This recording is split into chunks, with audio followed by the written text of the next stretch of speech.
एक बार प्रेम से बोलेंगे जय श्री सीताराम। देखिए मित्रों, भगवान के अनंत भक्त हैं और अनंत कथाएं हुई हैं, जिनमें एक भक्त हुए जटायु, बड़े राम भक्त थे, जिन्होंने प्राणों को तब तक रोके रखा जब तक उन्हें साक्षात प्रभु के दर्शन ना हो गए। और आप यहाँ पे अनुभव कीजिएगा कि वैसे तो वो ना जाने कितने जन्मों में भटकते रहते, उन्हें शायद ही कभी प्रभु के दर्शन होते, लेकिन प्रभु के वो ऐसे काम आए कि प्रभु स्वयं चल के जटायु के पास गए और अपनी गोद में बिठाया, बहुत ही प्यार से, बहुत ही दुलार से उन्हें स्नेह किया। तो इसी वृत्तांत के अंतर्गत आपको जटायु कृत श्री राम स्तोत्रम का जिक्र मिल जाता है, जो कि जटायु जी ने भगवान श्री रामचंद्र जी महाराज की प्रसन्नता प्राप्ति के लिए कुछ स्तोत्र कहे थे जब वो अत्यधिक पीड़ा में थे। तो आइए करते हैं प्रारंभ जटायु कृत श्री राम स्तोत्र के लिए, जो कि पूरा हम हिंदी में करेंगे। शुरुआत करते हैं।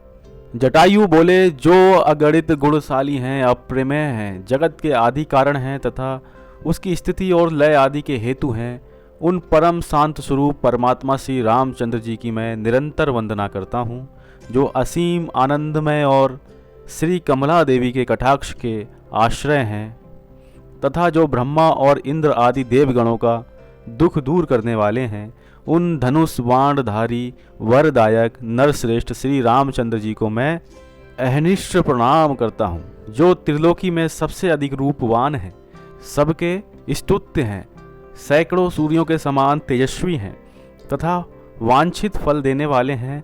उन शरणप्रद और रागाश्रित हृदय में रहने वाले श्री रघुनाथ जी को मैं अहनिष्ठ प्रणाम करता हूँ, जिनका नाम संसार रूप वन के लिए दावानल के समान है, जो महादेव आदि देवताओं के भी पूज्य देव हैं तथा जो सहस्त्रों करोड़ दानवेंद्रों का दलन करने वाले और श्री यमुना जी के समान श्याम वर्ण हैं।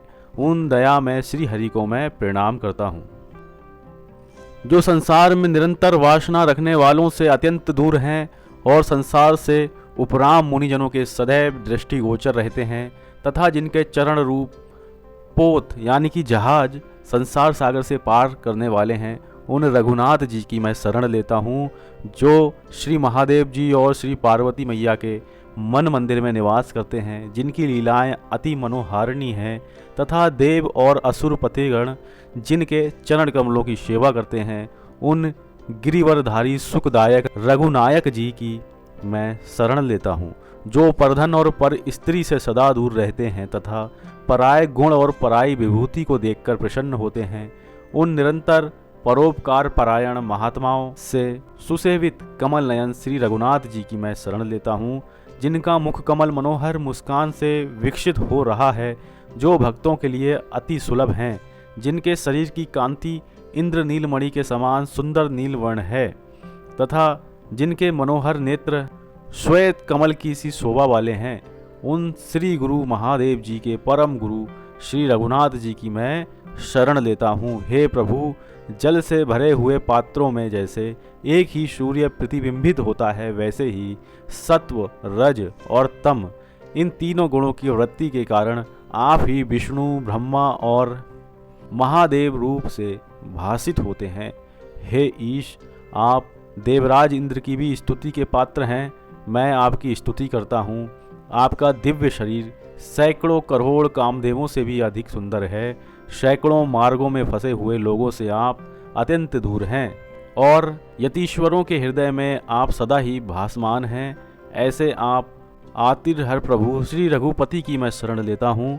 जटायु के इस प्रकार स्तुति करने पर श्री रघुनाथ जी उस पर प्रसन्न होकर बोले, जटायु, तुम्हारा कल्याण हो, तुम मेरे परम धाम विष्णु लोक को जाओ।